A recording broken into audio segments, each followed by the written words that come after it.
is going to speak to us about the curious case of plant endemism in the Wenatchee Mountains. But first, a word about Walter. Walter is the state botanist with the Washington Natural Heritage Program based in Olympia. Before coming to Washington 3 years ago, he had a botanical consulting business in southern Utah, was curator of lichens and digital specimen data at the Arizona State University Herbarium, and was state botanist for the Wyoming Natural Heritage Program. He has a doctorate in botany from the other UW, the University of Wyoming, which focused on plant geography, conservation biology, and species distribution modeling. Walter is currently chair of the editorial committee for the Washington Native Plant Society and oversees production of our newsletter, De Glacia. He lives in McCleary with his wife, Flora, and a mid-sized pack of rescue dogs and cats. So without further ado, I welcome Walter, and he will take us on a journey into plant geography. Well, thank you. Thanks, Joan. Thank you, Connie. Thanks, everybody, for participating tonight. I know there are many other things you could be doing. We got the vice presidential debate, got the baseball playoffs. My San Diego Padres are going to be victorious tonight, I'm sure. So I'm going to give you a little presentation tonight and welcome any questions at the end of the evening. And we'll take you on a little journey. One of my favorite places in the state of Washington, the Wenatchee Mountains. I'm going to stop my video. I live out in the country, don't have the best internet connection, so I don't want to be stuck freezing a lot. And I'll ask Denise Menke to advance the slides. So I'm going to go away. Oh, actually, I was going to introduce my quarantine partners. Got Smokey and RBG. They'll be with us tonight too. Alrighty, so let's see, Denise, if you go to the next slide.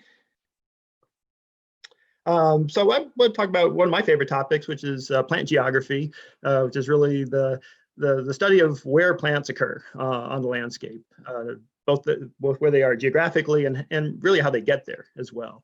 And it's something I've always been interested in. My training actually kind of goes back as a taxonomist, but I got kind of interested in plant geography in grad school, and through my work, particularly when I was in Wyoming with the Natural Heritage Program, because geography is such an important factor in really explaining why many of our plants are rare, why they have limited distributions. And the distributions of plants, it's an interesting area of research. So much of it's dependent on how well the different species can disperse, how they're adapted to their environment, how they compete with other plants. A lot of their phylogenetic history, of course, helps explain where they occur. And there's always a little bit element of chance as well. And it's something I've always found kind of neat. And if you're interested in the topic, I got interested in reading a book 30 years ago by Henry Gleason, called The Natural Geography of Plants. I highly recommend it if you're interested in this topic. Next slide, please.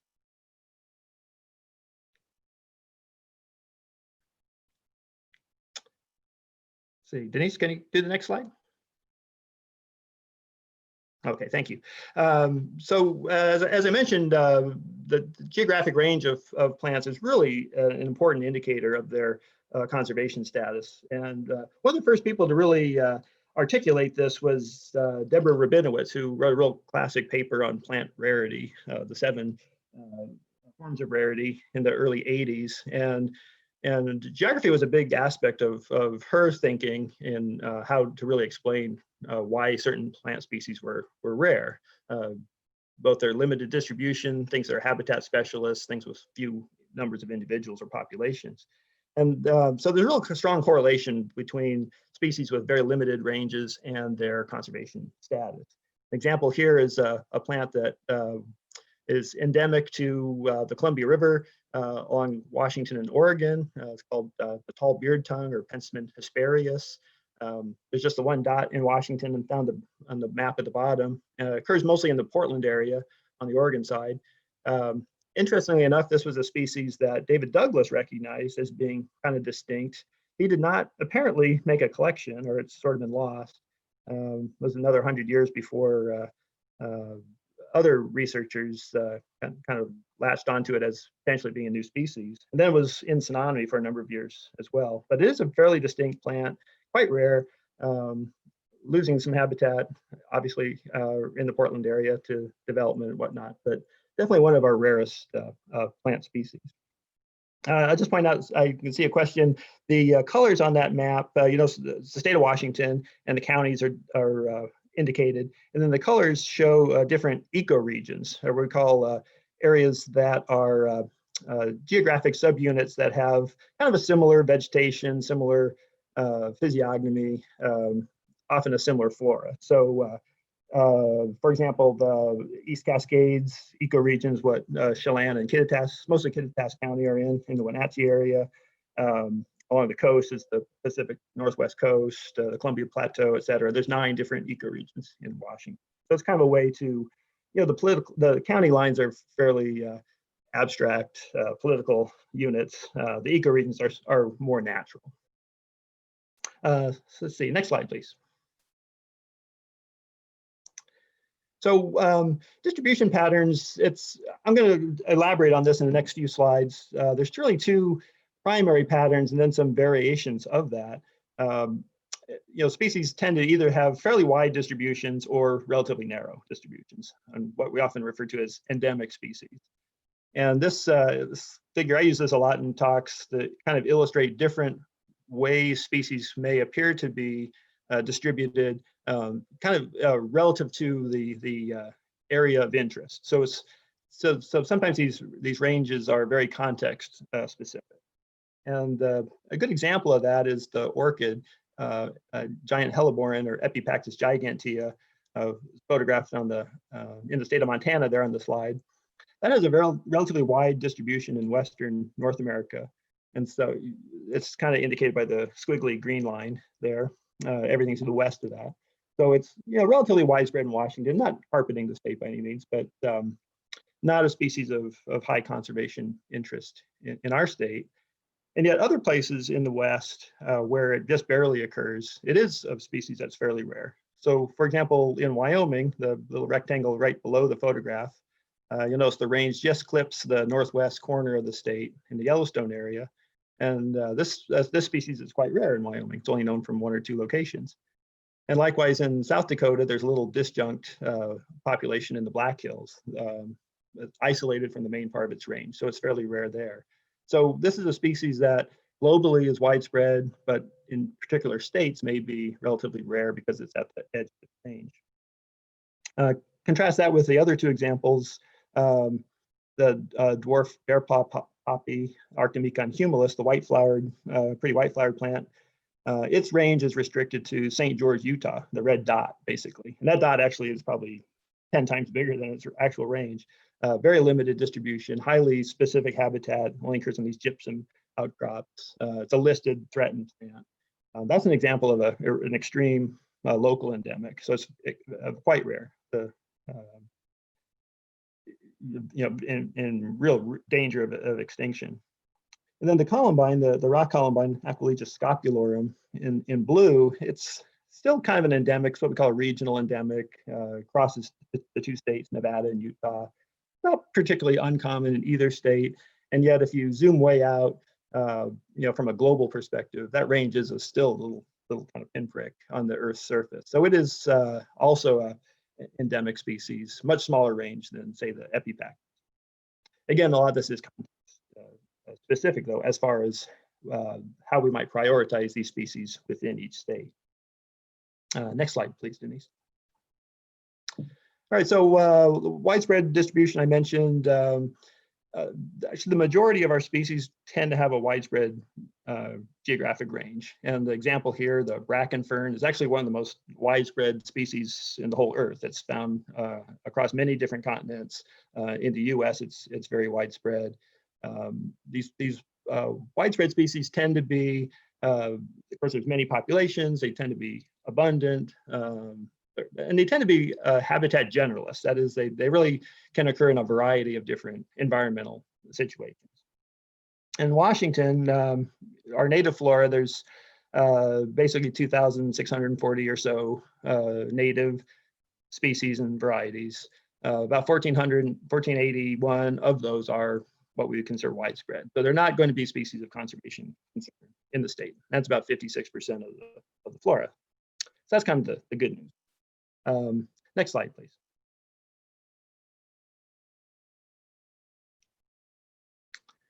Some other examples of widespread species, but ones that are kind of rare at the edge of their range would be what we call a peripheral species. An example of that here is the Calochortus eurycarpus.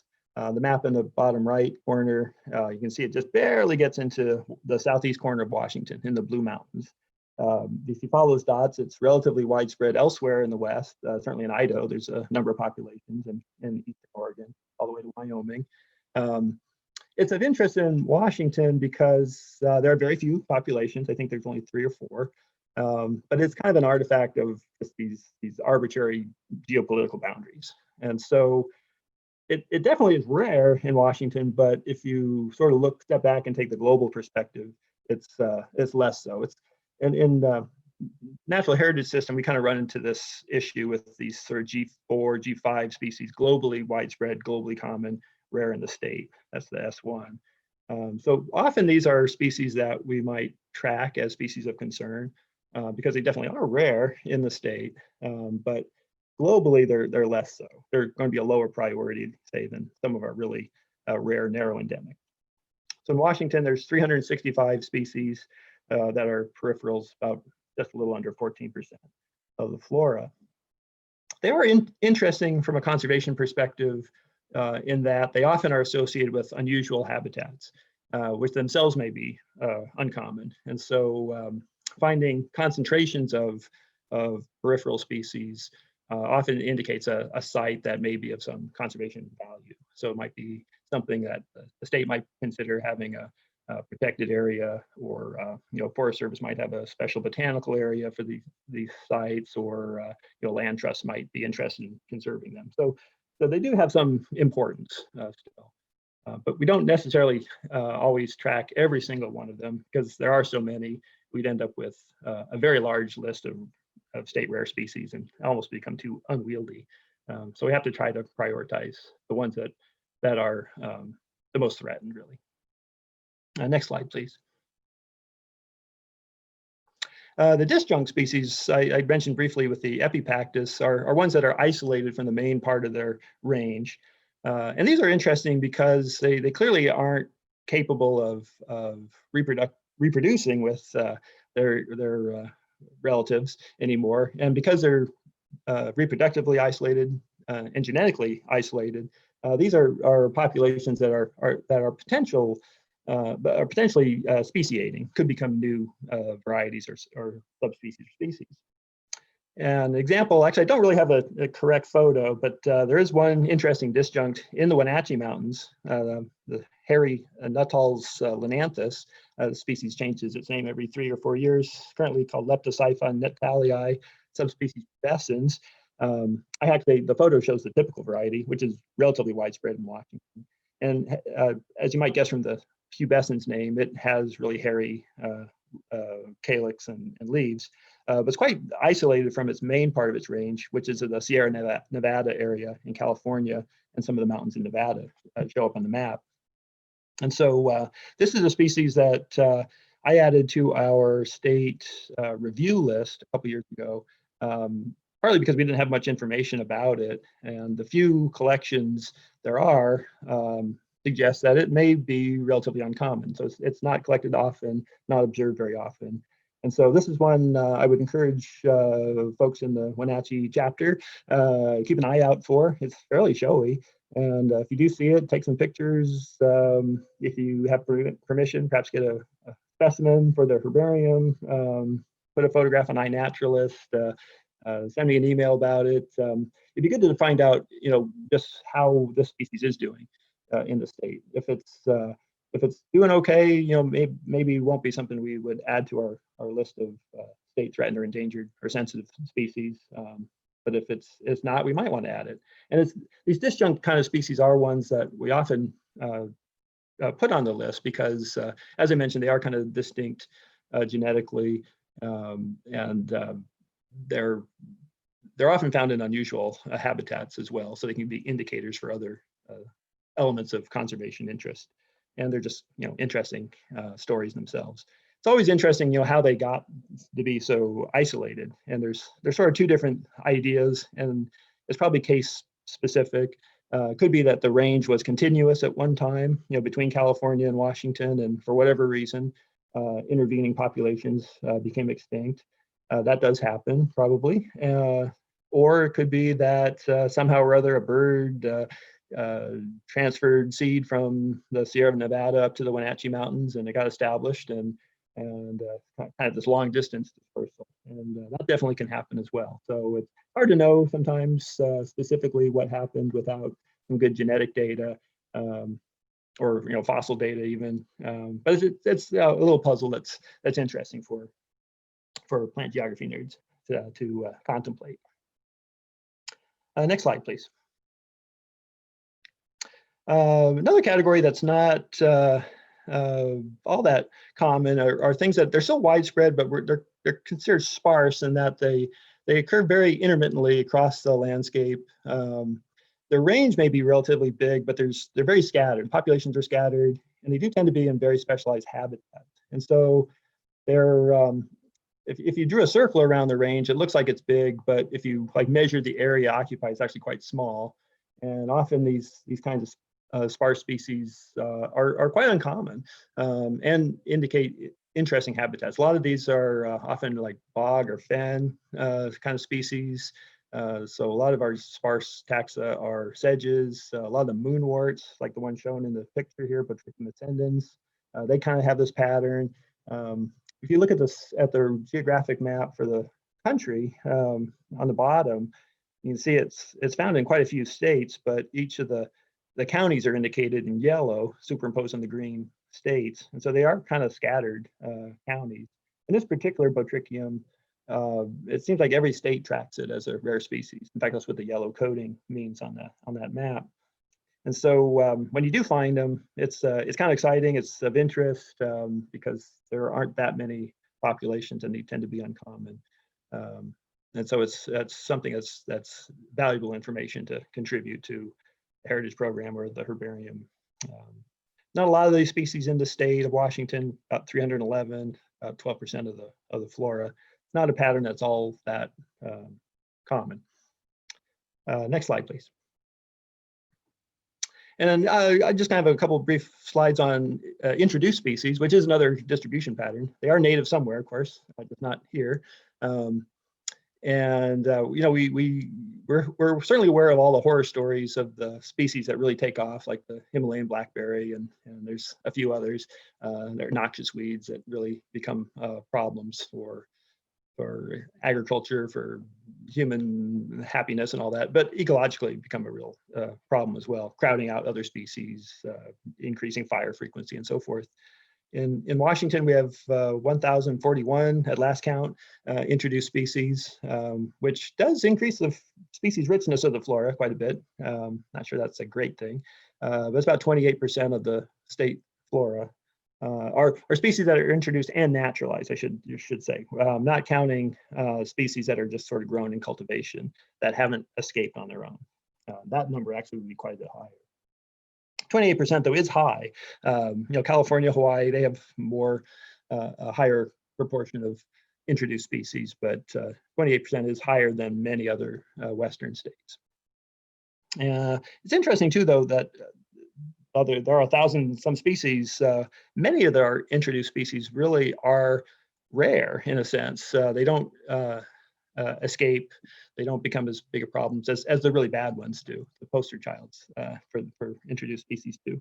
And so it can be a challenge sometimes when a new species is discovered to really verify, is it native to the state or not? Because, and I will confess, I have made that mistake in the past, thinking that something showed up that was native in North America, but probably wasn't native in the state. And I'm thinking, oh, that looked like a rare species. And then you kind of find out a little more about it and discover, oh, it was actually purposefully introduced by somebody, or looking at where it occurs. It's only found along a roadside, only found in a parking lot. The context of the habit can suggest, okay, it probably was introduced. because we certainly don't want to waste our conservation efforts on non-native species. They can worry about those back in the motherland, so to speak. Next slide, please. However, there's an interesting case, and I actually wrote about this in the Glacia a couple of issues ago. We were talking about introduced species.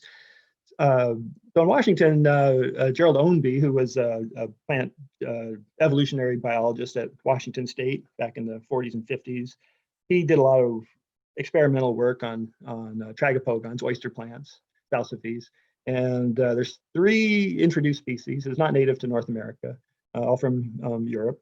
Excuse me. And he would cross them just to see if he could and what would happen. And he was able to make these crosses, and then the progeny usually were sterile, but then there was a doubling of their chromosome number and they actually became fertile. And so here's one of the, he made 3 or 4 different crosses. I think every possible combination he made.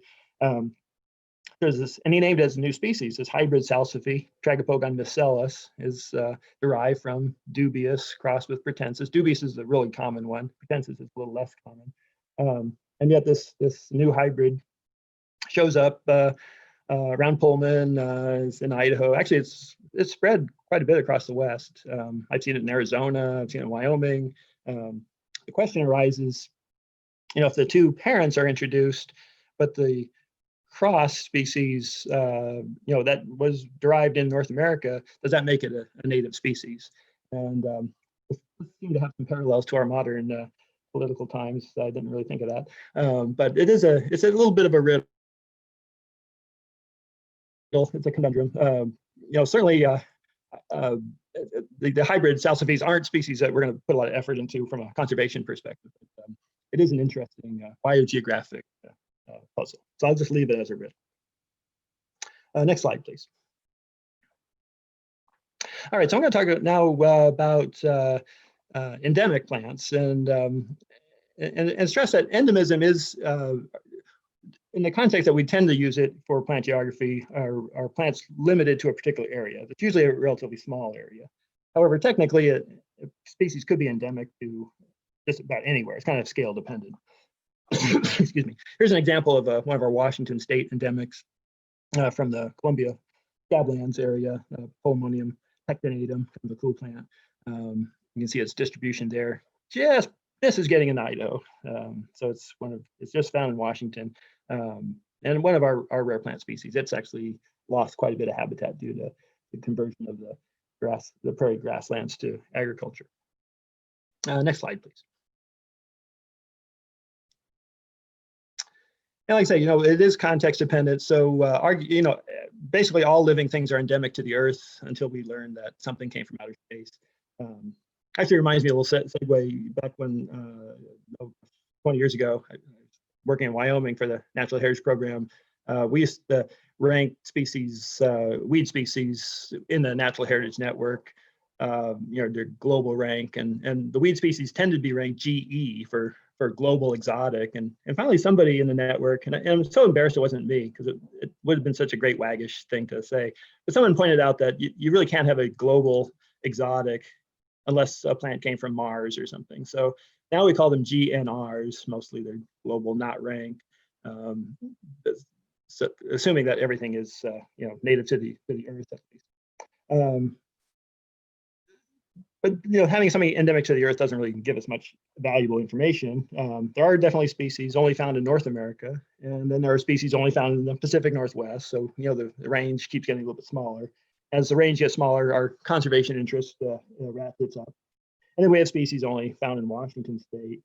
And then the really interesting ones for me anyway are ones that are restricted to just one or a few counties in the state, are real narrow endemics, local endemics.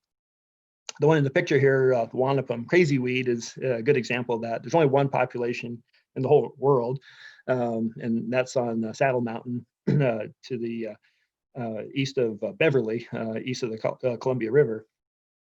And it's kind of right on the top of Saddle Mountain. You've probably driven by it a few times. It's kind of a cool. Next, please. Next slide, please.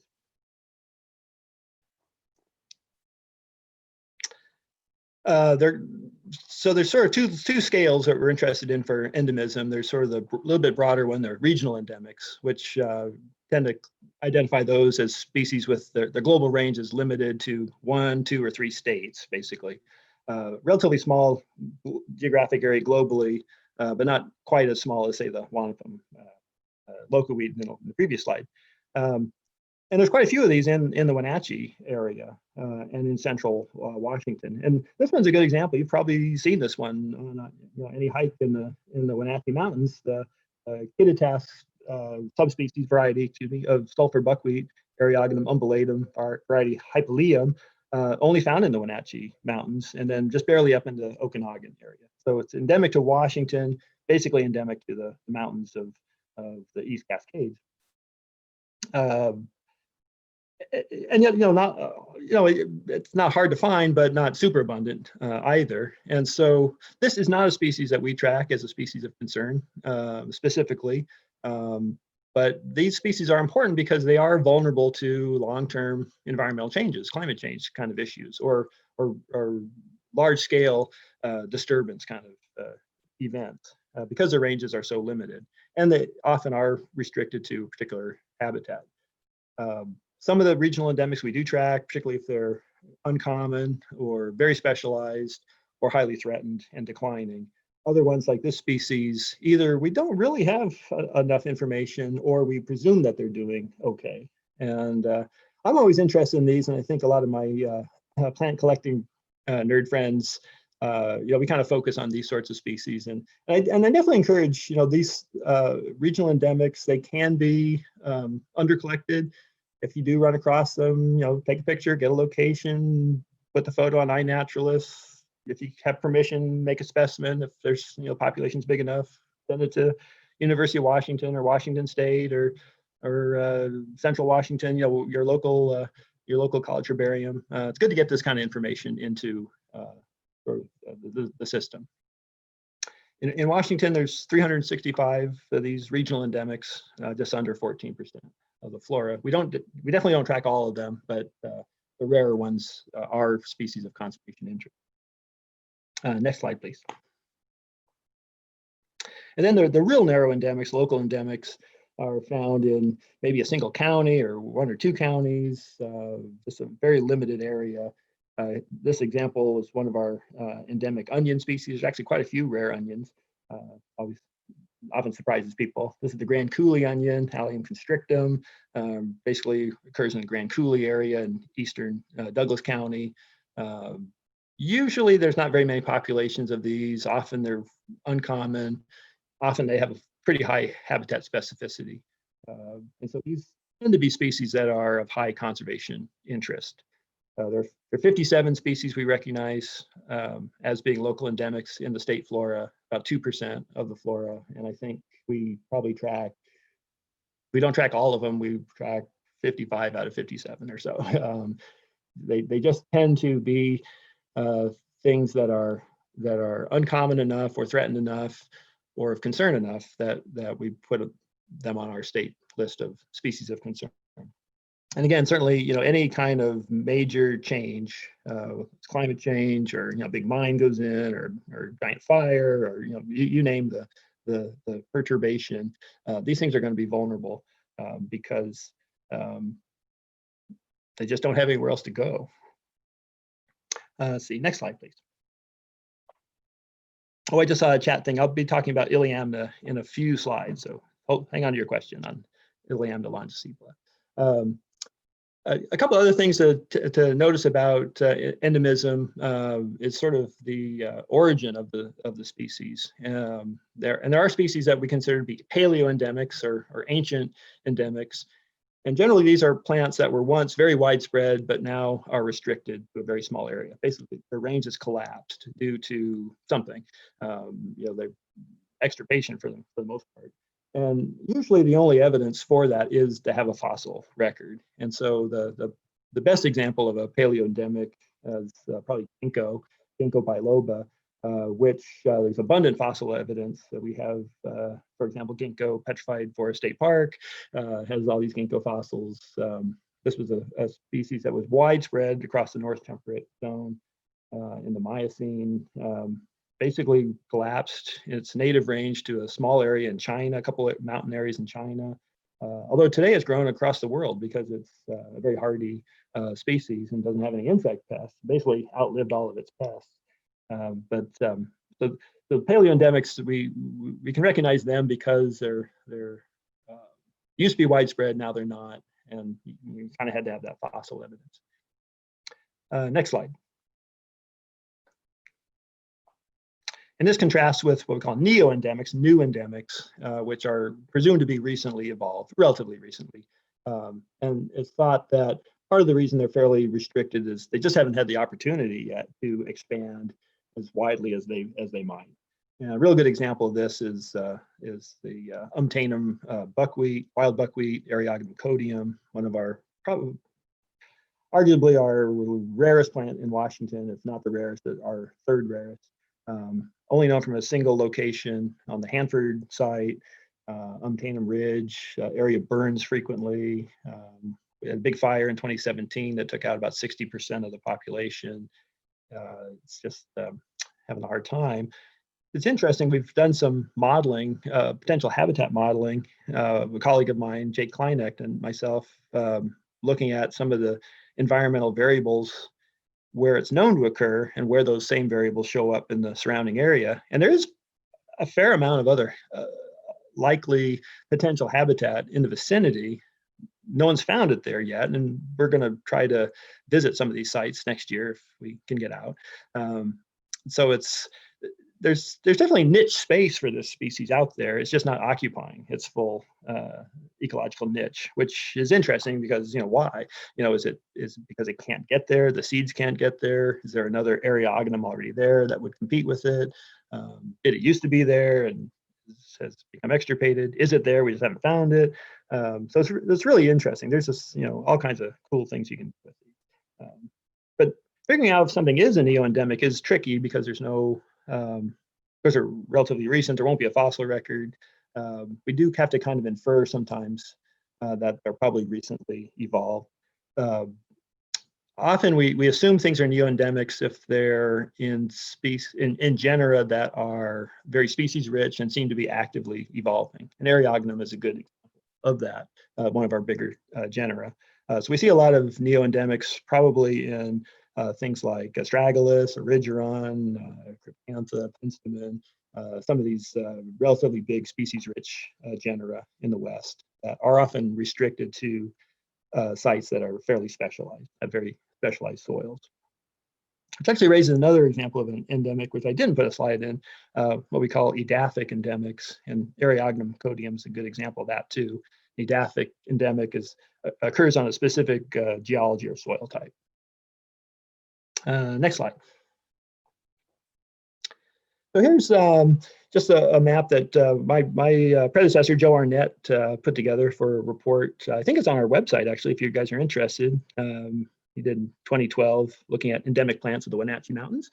Might be of interest. You can see just the outline of the Wenatchee area, kind of dead center. The dots represent species that are endemic to Washington circa 2012. The map would be slightly different today. There's a few new species been added, but the pattern holds. There's obvious clusters of a high concentration of endemic plants.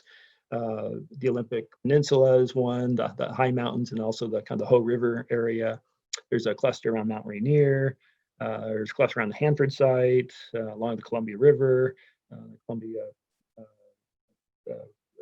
the Columbia Plateau is a little more diffuse, but quite a few species there as well. But really the mother lode in Washington is the Wenatchee Mountains. It has the highest concentration of endemic plants in the state, and which is why it's such a cool place. But you guys all know that already because you live it. Next slide, please. So the rest of the talk, I'm just going to give a few examples of some interesting Wenatchee endemics. I'm not going to cover all of them. We just don't have enough time. But there basically are 20 plants, vascular plant species that are endemic to the Wenatchee Mountains. And if you look a little broader at the kind of the regional endemics as well, within just Chelan and Kittitas counties, there's almost 200 actually. So it's a real high concentration, and lots of interesting stories. One that I left on the cutting room floor was all the delphiniums. For some reason, the Wenatchee Mountains are just full of delphiniums, larkspurs. There's two endemic ones. This one's kind of my favorite, Delphinium viridescens. Big tall thing. It's got these kind of greenish purple flowers. It grows a lot with the Sedalcia oregana varcalba, the Wenatchee Mountain checker mallow, which I'll talk about a little bit later. One of our listed threatened and endangered plants. Occurs in the same habitats. If you've never seen it, go to Camas lands in the spring, and it's not hard to find. It's so unusual. But good question is, why are there so many endemics in the Wenatchee Mountain area? So I'm glad you asked that. Next slide. And really, so much of it can be explained by geology. And as I mentioned just earlier, sort of the edaphic endemism. Wenatchee Mountains have a lot of outcrops of serpentine and related rocks, peridotite and dunite. Art Krugerberg, of course, the founder of the Washington Native Plant Society, native plant guru, University of Washington, he spent much of his academic career studying the effects of serpentine on vegetation and plants. Serpentine and its relatives, it's an unusual rock type, it's very low in calcium, has a lot of magnesium, a lot of chromium, a lot of nickel, and because of this weird chemistry, it's actually quite low in available nitrogen, phosphorus, and potassium, and all you gardeners know how important those are. So these sites that have a lot of serpentine, they tend to be very difficult places for plants to grow. And so if plants that do grow there tend to be kind of stunted, you don't see a lot of trees, and there's a suite of endemic plants that grow on serpentine and don't grow elsewhere. And what's interesting is some of these plants, they might actually prefer to grow on a better site, but they're not very good competitors with other species. And so the niche they've figured out is they can grow in this crummy material where other stuff can't, and that's how they make their living. And so it's really interesting ecologically and biogeographically. But there's this whole cluster of species that show up on that type of rock. And a real good indicator actually is the pod fern, Aspidotus densa in the picture there. I actually took that photo not in the Wenatchee Mountains, but in the near Anacortes. And there's some outcrops of serpentine in the San Juan Islands and along the coast. And serpentine actually, it's a very uncommon rock type in the world, and it's a very ancient rock type. And it's one of the indicators of plate activity. Kind of explains how it's distributed around the world. So when you see it, it's very distinctive. There's a photo in the upper corner. It's often kind of greenish, kind of glossy, not very heavy. It's a very unusual rock type. And if you see serpentine, you're just going to see cool plants growing there. And then there's other formations as well. I'll talk about a few of those with some examples. But the Wenatchee Mountains are interesting because there's a number of these unusual geologic types that are fairly uncommon that show up. The Chumstick Formation, some other ones that just aren't very widespread in the state. And so there's different plant species associated with those. And the other interesting thing is the Wenatchee Mountains. There are some areas of volcanic rock, but wasn't just buried in volcanic material like so much of the rest of Washington. And so it really has more geologic variability than many other places. And geology is so critical for really understanding these unusual plants. If you're going to go into botany, definitely take a geology class. Can't emphasize that enough. Next slide, please.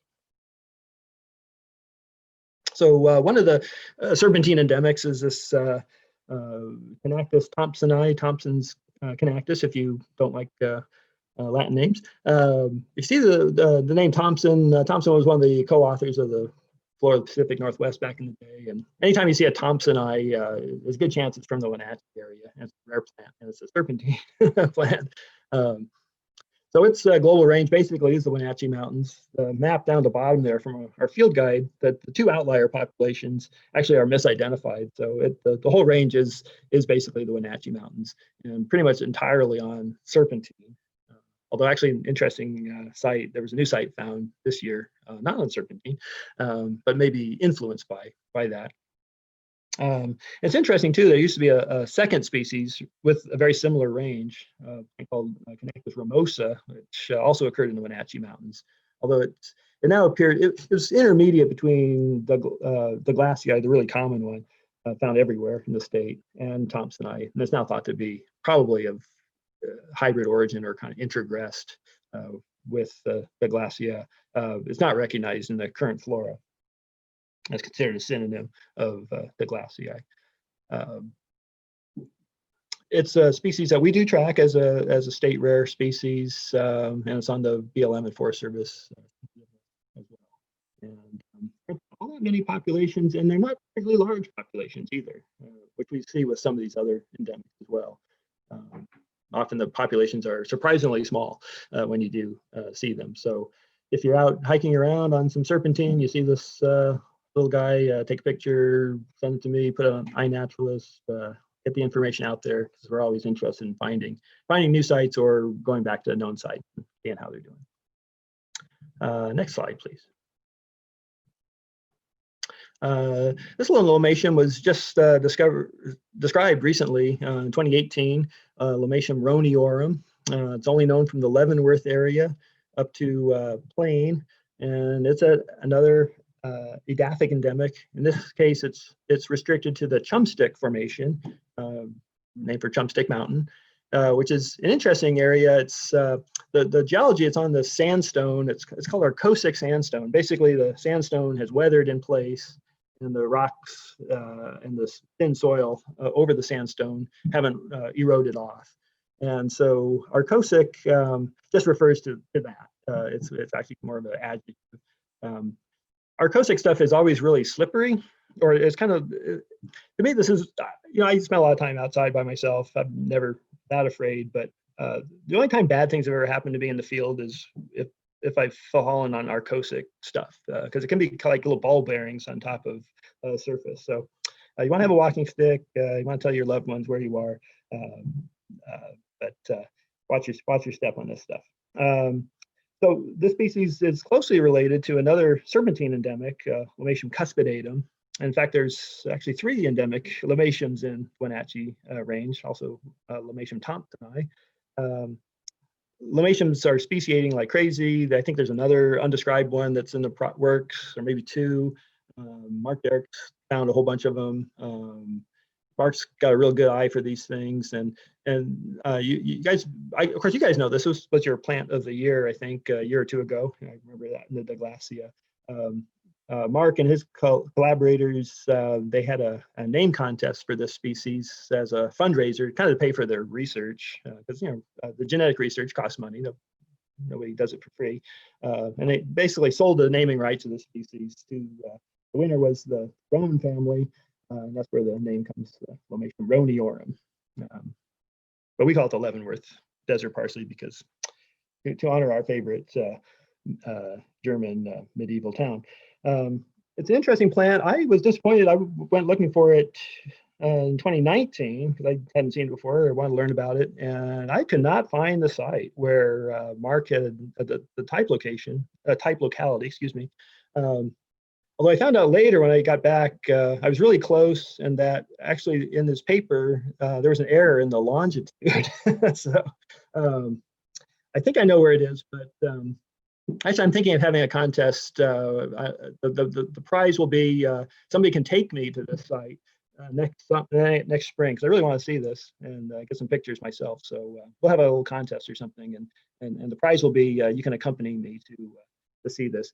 It goes by the ski hill area outside of but there's a lot of habitat out there for of the chumstick, and boy, I could not find it the day I was there. But I think I just didn't go far enough, unfortunately. Next slide, please. Another local endemic is the Chilean rock mat, which grows on the cliffs along the highway just to the west of the Rocky Reach Dam area, those kind of metamorphic granite cliffs. And it's a really interesting cushion plant. related to a couple other petrophytums. Actually, we have 3 petrophytums in Washington. They're all rare. There's one endemic to the Olympic Mountains, Petrophytum hendersonii, and then a very widespread one that just barely gets into Washington, Petrophytum cespitosum in Lime Hill area in the extreme southeast corner. And this one is only found along the Columbia, along those cliffs. You've driven by it a bunch of times. It's relatively protected by the cliffs because it's pretty hard to get up to them or get down to them. But within the cliffs, it's not hard to see them or anything. It's not super abundant though. The range is relatively small, and it is a species that there could be some concern, folks collecting it to, try to grow it as a garden plant or something. It is on our state endangered list and the BLM and Forest Service sensitive list. Hard to get to though. I took that photo and I didn't want to climb. I didn't have any rope or anything. That was about as far as I wanted to climb to get that picture. So next slide, please. One of my favorites, I kind of into astragalus, the milk vetches. This is Astragalus sinuatus, which is only found along basically Colocum Ridge area, south of Wenatchee. And it's found on these, originally it was sort of a sagebrush steppe kind of habitat.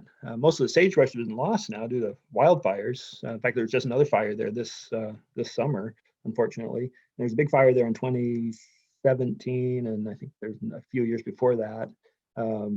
They're happening with increasing frequency. After the fire, there's a lot of cheatgrass comes in and other flammable annuals.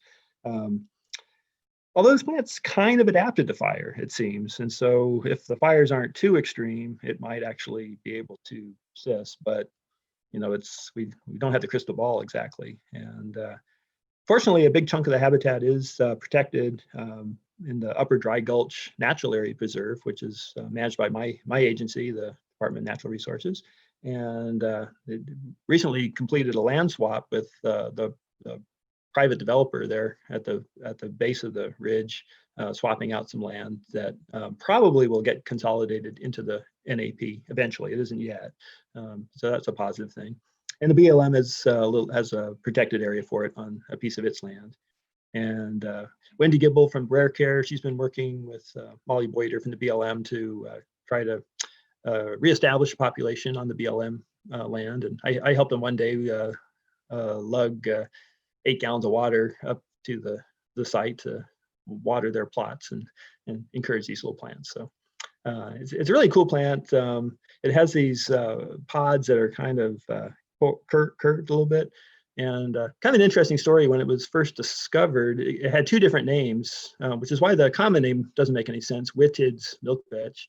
I believe it was in flower, it was described as Astragalus whittedi. Whitted was one of the pioneer botanists in central Washington.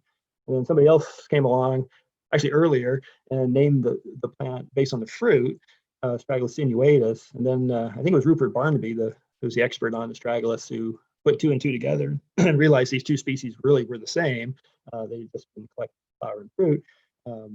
And sinuatus was the older name and took priority.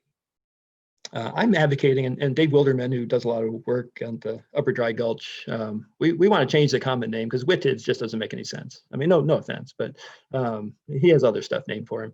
But I think we should call it the Colocum milk vetch. I think it's just much more descriptive, but we'll see how that goes. Next slide, please. Another cool legume in that same vicinity, Swakane Canyon area, is Thompson's clover, Trifolium thompsoni, endemic to the grasslands and the ponderosa pine kind of ecotone there. This is an interesting one. You notice in the drawing, it has 5 to 7 leaflets, which is unusual for Trifolium. Usually you have 3, and it's possible this one actually could be one of our paleo-endemics, just more related to some older species, but that's, again, kind of nobody really knows. This plant's very limited range, and it is impacted by fire activity. In some ways, it's actually fire dependent, but nowadays with the big fires we're having, that's becoming a problem as well. It used to be lack of fire, now there's too much fire. Certainly competition from weeds is an issue, and impacts from grazing. There's a large population that is protected on a natural area preserve, the Entiat Slopes Preserve. I don't know, this is just a cool one. It's kind of one of my favorites. Next slide, please. There are some alpine endemics in Wenatchee Mountains. This is Ross's Avens, GM Rossii variety depressum. Now, the variety depressum is only found in the Wenatchee Mountains if it's recognized. And some taxonomists are now thinking it's not really a good entity, that it's really the same as the typical variety, or that not recognizing varieties at all. So it's actually more closely related to the Arctic version of this plant, GM Rossii, var Rossii, than the Rocky Mountain version, var. I'm drawing a blank on the var. And the difference is subtle. You know, the size of the flowers, the color of the sepals, pubescence, things of that nature. It's still a rare plant in Washington. It's quite isolated from its range. So if variety depressum isn't recognized, it would still be a disjunct plant, and it'd still be something we would be interested in tracking. There aren't very many populations. And it does tend to be restricted to the mounts, what's called a Mount Stewart batholith, sometimes on serpentine as well. So it's of interest. If you guys see it, take a picture. It's very distinctive. You can't hardly confuse it with anything. But we can always use more information on these species. So again, I encourage, photos on iNaturalist. I keep saying that. I know some of you probably are participants in that. I kind of got addicted to it 2 years ago, and I find it extremely useful as an information source. But it's good to get that information out, because always the more information we have, the better, as far as determining what is really rare and prioritizing them. Next slide, please. Somebody mentioned Iliamna longisepala, which is perhaps one of the better known Wenatchee endemics. This is a species that used to be on our tracked list. We tracked it as a sensitive species for probably about 30 years. Finally, it was dropped a couple of years ago. It is limited to Central Washington. It's not restricted to the Wenatchee Mountains. It does extend a little bit farther. It's on the Yakima Training Center. And it's showing up more and more. Some of the populations are small, some are relatively big. This is a species that's kind of classic fire dependent, that actually does better with fire. And I think some of the concerns that people had initially are less so now. It's a really cool plant, though, don't get me wrong. And the photo, actually, if you notice inside, there's a bee poking out of the flower. And it's distinguished from the more common Iliamna rivularis by the really long sepals, which you can see in the photo there. Cool plant, good poster child for the Wenatchee Mountains. Certainly of interest. If I see it, I take a picture. I might collect a specimen just to add to our knowledge base. But from a conservation point of view, it's not a target at the species level anymore. Still of perhaps interest for habitats that might have other species, though. Next slide. Actually, another one I'm got interested in a couple years ago, another Wenatchee endemic, is this coneflower, Rudbeckia alpicola. The photo doesn't do justice. It has very distinct leaves. They're really pinnately divided, kind of hairy on the underside. So it's fairly distinctive from the more common one, occidentalis. There are reports of it from northeastern Oregon. I think there may be some debate whether those are correctly ID'd or not. If it is that found there, it's still got a relatively small global range. But it may be only found in the Wenatchee Mountains too. It was of interest. I was putting together a review list. There are very few collections of it, and based on the consortium of Pacific Northwest herbaria, hadn't been collected in the state since 1990, and the data that we had suggested weren't that many populations, and the populations were small. So I put it on a review list and mentioned it to some people, and didn't work last year. I found quite a few sites. They were often relatively small. Often occurs with a couple other rare plants, the Delphinium viridescens I mentioned, the Wenatchee checker mallow. They all occur in these kind of wet meadow areas. When you do find it, there's not a lot of plants, but we've found a bunch of new sites. try to document all of them as best I can. It's probably not something that's going to make our full list of species of concern, but I think it's important to highlight these things. So, and that's where a lot of you guys can make contributions as citizen scientists. I'm happy to share this list and other things that are kind of on my wish list from the Wenatchee Mountains. If you guys are interested in, you can contact me. Just stuff to keep an eye out when you're out hiking and around. For me, it always makes it. I mean, I like being outside anyway, but I like to hunt for things too and contribute to our understanding of nature. So again, there's an interesting plant. It's relatively tall. It's easy to see. Can be on roadsides, trail sides sometimes, but if you do see it, make a note. Next slide. Taylor stickseed is another endemic, one of these Mount Stewart batholith species. Kind of hard to say that. Kind of an alpine, subalpine plant. Used to be included in Ecology venusta, which generally has white flowers, tends to be a little bit taller. Some researchers did work on its genetics and the morphology, and made a very compelling case that it's distinct at some level. I mean, they named it as a species honor Ron Taylor, who was one of the state's leading botanists back in the day. One could argue it could be a variety, but it's a good taxon at least, whether it's a species or a variety. This is another one I was trying to find a year or so ago. I was out a little bit too late in the year. I think I may have found it, but it was past flower and had been kind of browsed by some mountain goats. So I never got a definitive ID. Very limited distribution and some degree of threat. The impacts from trampling, rockfall, things like that. Population sizes are fairly small. Perhaps not all the area has been explored though. So if you're in that area, the Mount Stewart kind of area in the summer, keep an eye out for this. It's pretty distinctive, big blue flowers. Can't hardly miss that.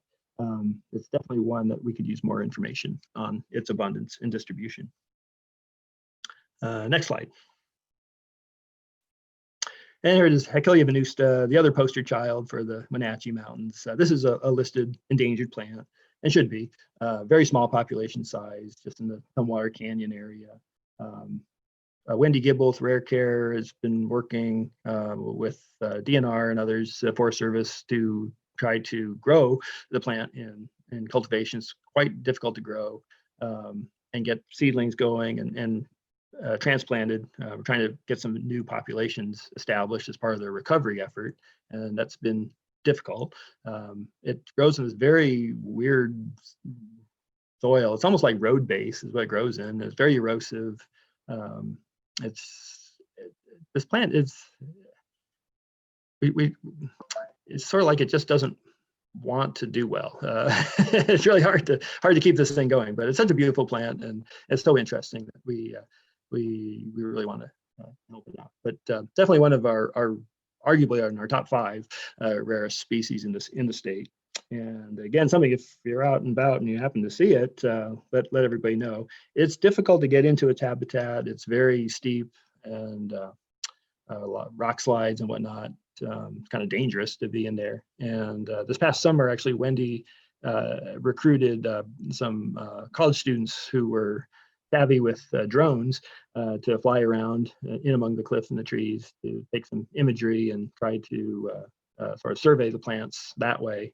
We can climb up there and do census counts, but it's very hard on the site, and we end up, we don't want to step on the plants or cause erosion. So the drones are a tool to get in there and be less invasive.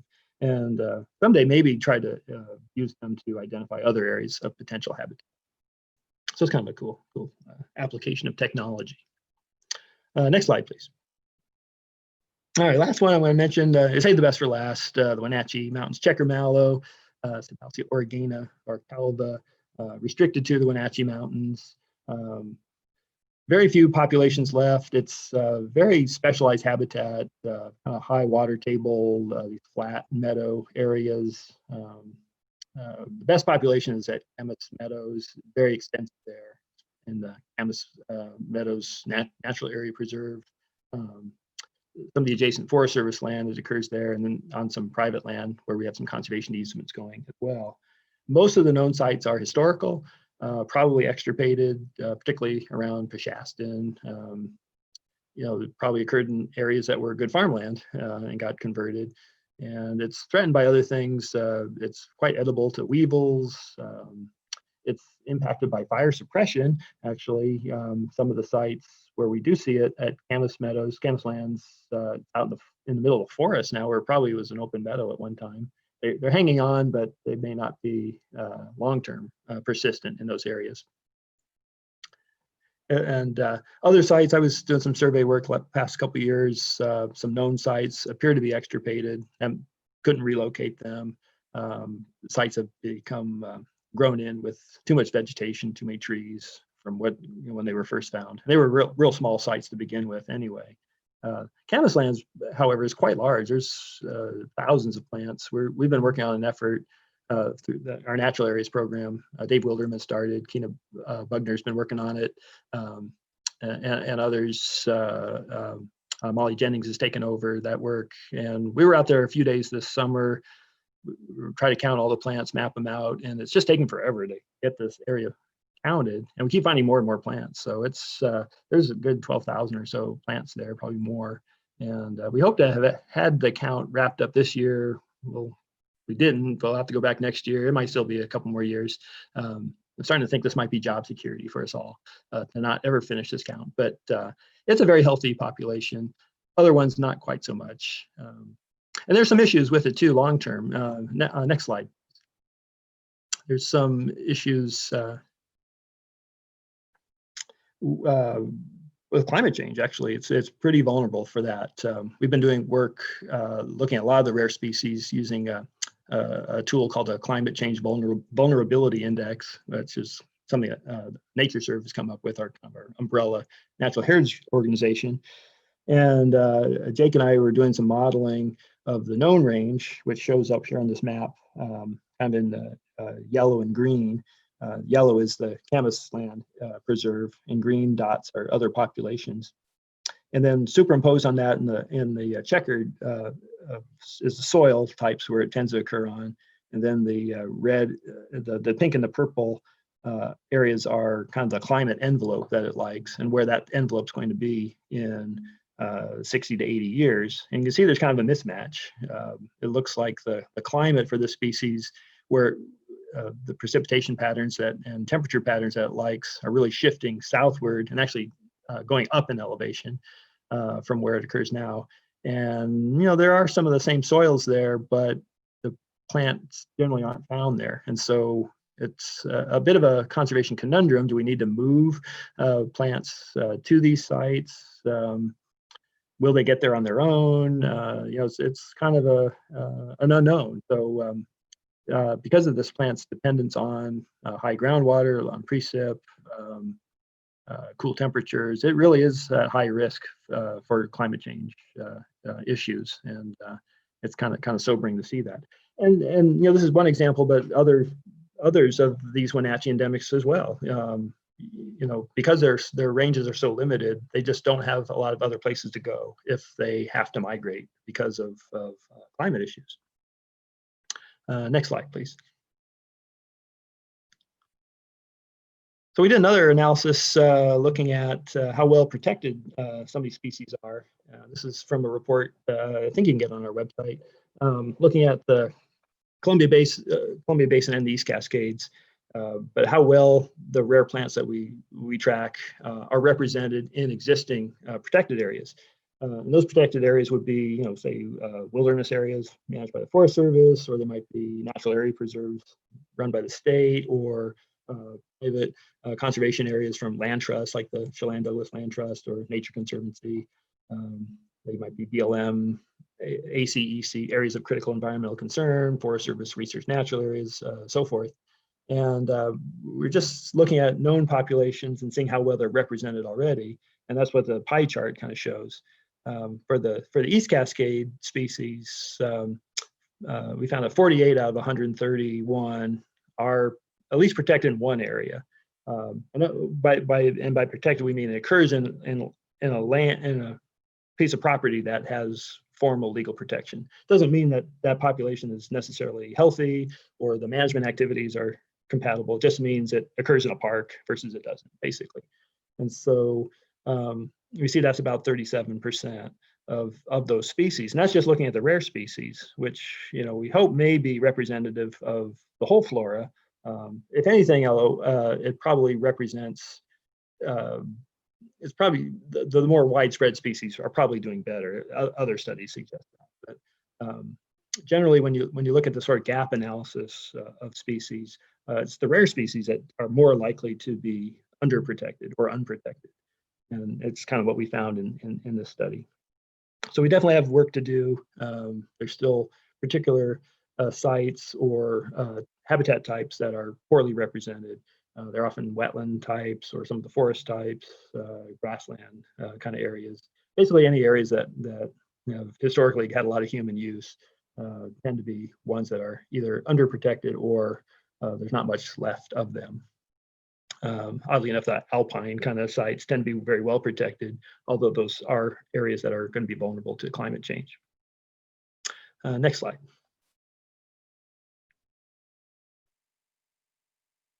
And so I'll close on, we'll try to make a happier note as the last slide. Just point out there's still a lot of work to be done conservation-wise on the Wenatchee flora, but fortunately lots of people are working on it. And give a shout out to those organizations and people. Your local land trust, the Chelan Douglas Land Trust, is doing all kinds of work identifying and protecting areas, particularly around the Wenatchee area. You know, some of the foothills type sites that are highly threatened, actually, and often poorly represented in other protected areas. The Chelan County Public Utility District has been doing a bunch of work along the Rocky Reach area, you know, protecting Butte ladytresses and other plants associated with the river. Forest Service, BLM, Fish and Wildlife Service have all been active in identifying special interest areas on public land and helping with surveys of rare species.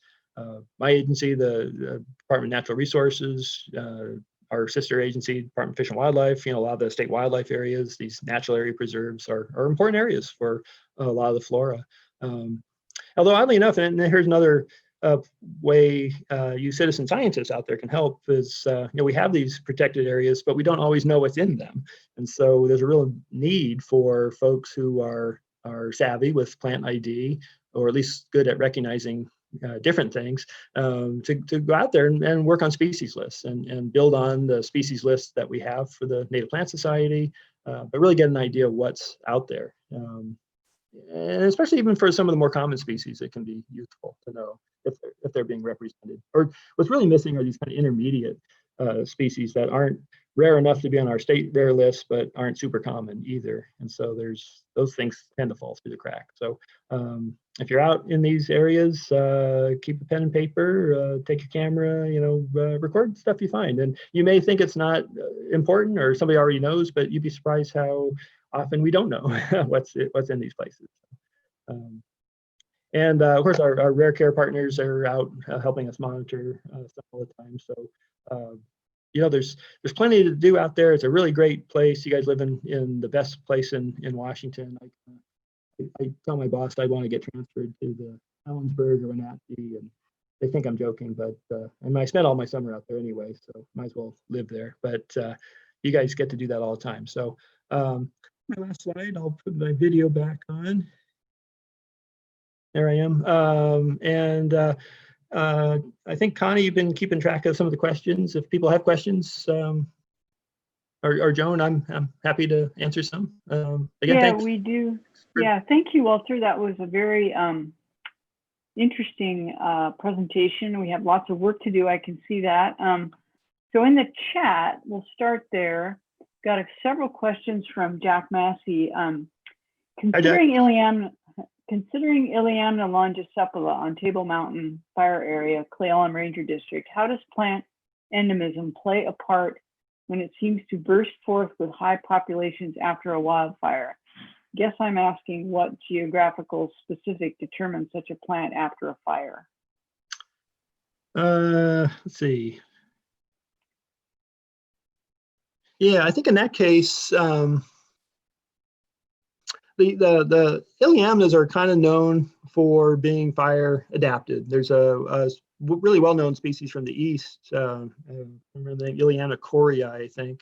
I think it's Ileana. It's a listed endangered plant. It was only found like in West Virginia or Ohio or something like that, and it was just getting wiped out. And then there turned out there was a fire, one of the last places, and people were all freaked out. And then they discovered after the fire, the plant just went bonkers. There was a bunch of seed in the seed bank, and it was very fire adapted. And actually the reason it was becoming so rare was they were suppressing fire all the time. And it's really what it needed. And so once people realized that, then that became a management tool. And that species, I mean, it's still very rare, but it's doing a lot better because people now know, the environmental conditions it likes. So in some ways, I think Longicepal is a little bit similar to that, in that it is kind of pre-adapted to fire. And so, after a wildfire is one of the things that can come back. And in the absence of fire, eventually it gets crowded out. And so, as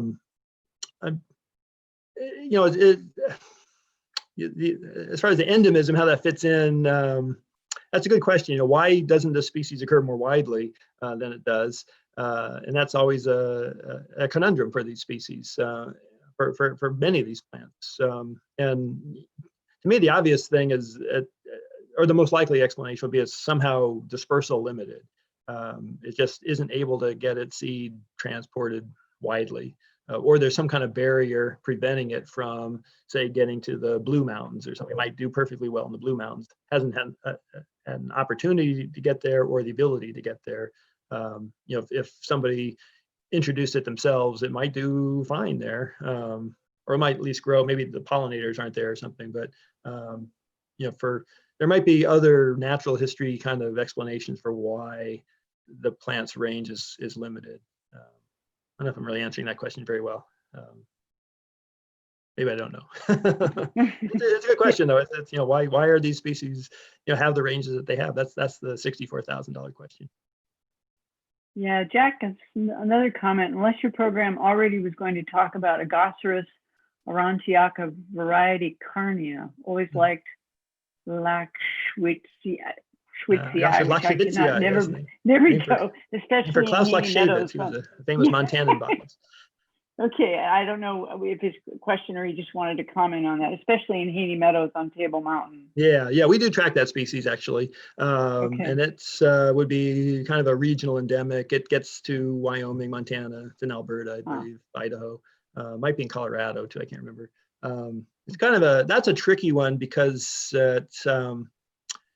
some taxonomists don't recognize it. And in fact, I think in the Flora of North America, the author lumped it with some other stuff, Gary Baird. Not sure I agree with him. And in the herbarium, it can be confused. It's very distinct in the field. It has these pink flowers, pink ray or ligulate flowers. Some of the yellow species will turn pink though when they dry in the herbarium. Once in the herbarium paper, they were yellow in the field, but they turn pink when they're dry. The fruit is distinctive, but not everybody always collects it with mature achenes either. I think it's a good entity. It does get misidentified a bit though, and so that's one where it's kind of important to have a carcass to identify. Although a fresh photo is usually pretty good too, because of the flower usually is true in the field. Yeah, that one tends to be in wetland kind of areas, kind of sporadic.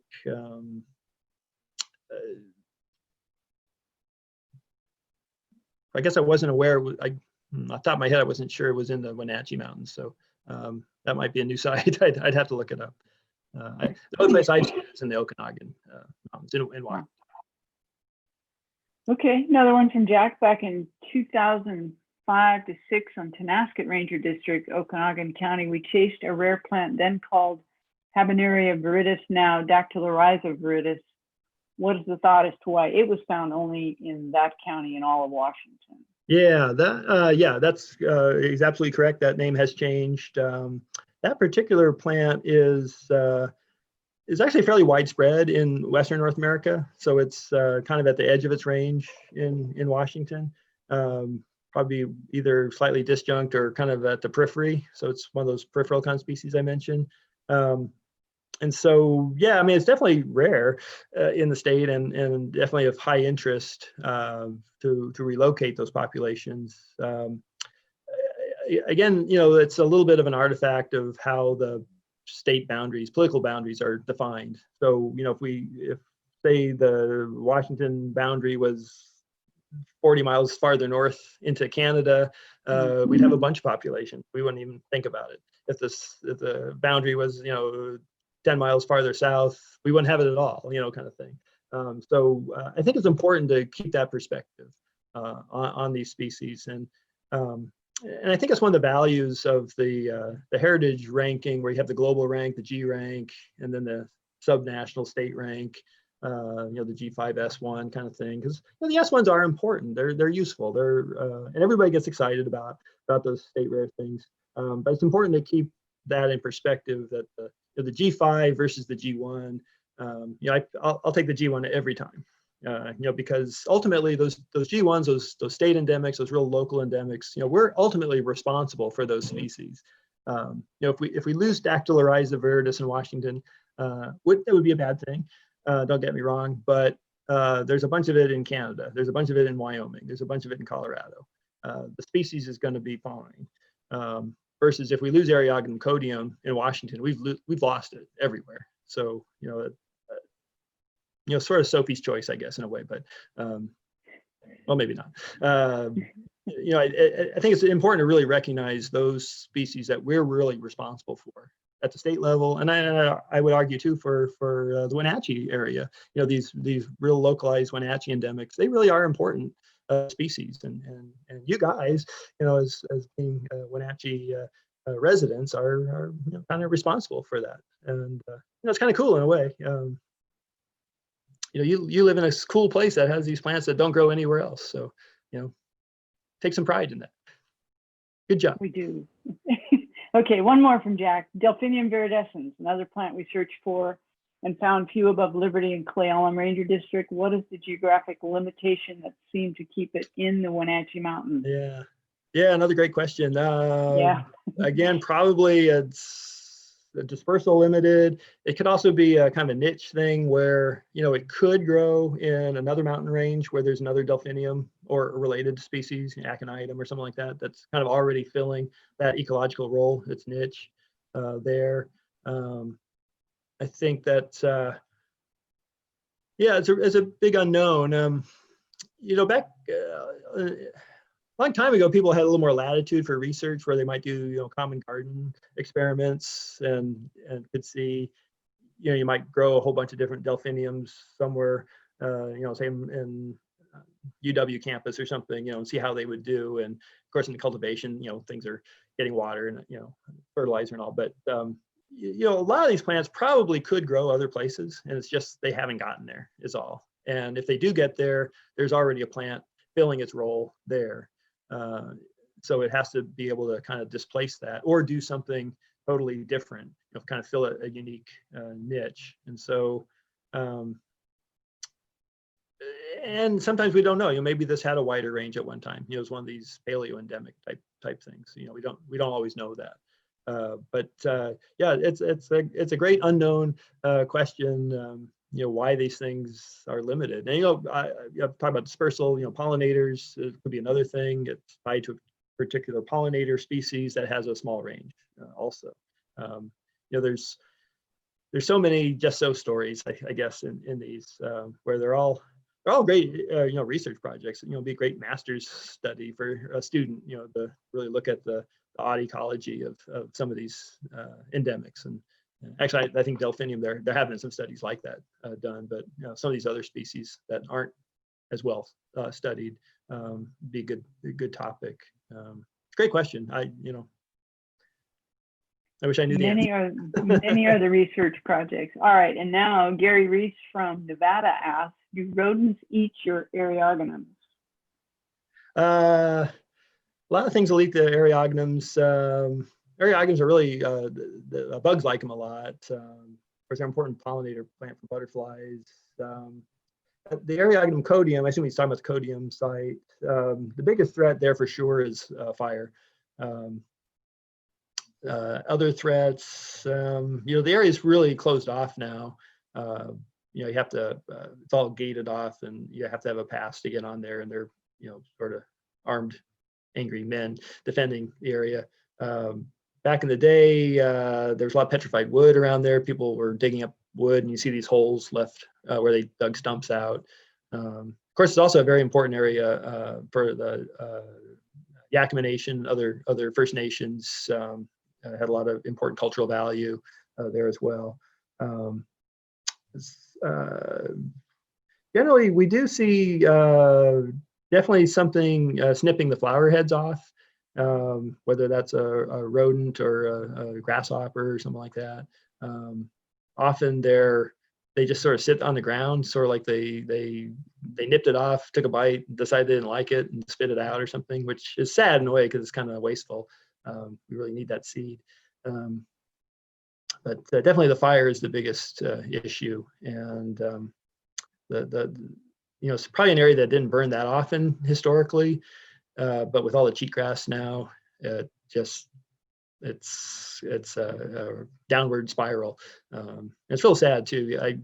Unfortunately, I got here in 2017, right after that fire. I went out there on a field trip with the Fish and Wildlife folks, and the fire was still pretty fresh. That was a silver dollar fire, and I'd never seen the site when it had sagebrush, but some photos people took. It was a really beautiful area right on this rim, scenic view of Columbia River, well, the power substation too, but it's really a neat area, and I won't see it like that in my lifetime again. There's some efforts to try to restore the area, but really until we can get the fire issue under control, and there's some effort going to that, try to contain the cheatgrass or improve access, at least for firefighters. That was an issue too. It's difficult to get there, even if people wanted to combat the fire. It was logistically quite difficult to get there because the road network is in poor shape. And it's one of the weird things in conservation. You don't learn in school, but an important conservation step for that species is to improve the access road. Seems totally counterintuitive, but improving the access road will make it easier to combat the wildfire, which is the big threat. Okay. This last comment from Emily Orling is not a question, but a comment. She's volunteering she's volunteering one of our chapter members, Connie McCauley, who's a self-made expert of plants of 11 Ski Hill, to take you on a guided tour. Oh, okay. All right. Illustrious site of Limatium Rhoniorum. All right. So there you go. Emily's been in the field with me. She knows how much fun I am, so it'll be a good time. All right. So I think that is all of the questions that I see. So if there are no further questions, I'll take a moment to thank Walter again for his great talk. We would have a round of applause here if we had applause. I could hold up the applause sign. Yeah, there you go. Thank you. Anyway, great. Thank you so much, Walter, for your time and energy on that. This program has been recorded, and Denise promised me it would be posted on the website by tomorrow night. And so when Denise says it will be there, it will be there. This I know. And I want to thank everyone for attending our program tonight. Normally we have our programs on the second Thursday of the month, but we had to have it on Wednesday this month due to the fact that Fela Schwartz is doing her botany series on Thursday nights. But in November, we'll be back to the second Thursday. So on November 12th, we are hoping to host Lynn Suxdorf, who lives in the Spokane area, and he's going to talk to us about the botanical adventures of his great uncle Wilhelm Suxdorf, at which a number of plants are named after Mr. Suxdorf. So he was quite active in the field and back in the day. So anyway, that should be an exciting program. And so we hope you'll join us again. And so I guess we'll sign off now. Thanks again, Walter. And thank you. Everyone have Thanks, a everybody. good evening. Thank you so much, Walter. Oh, you're welcome. Exhausted. Should have had a cup of water.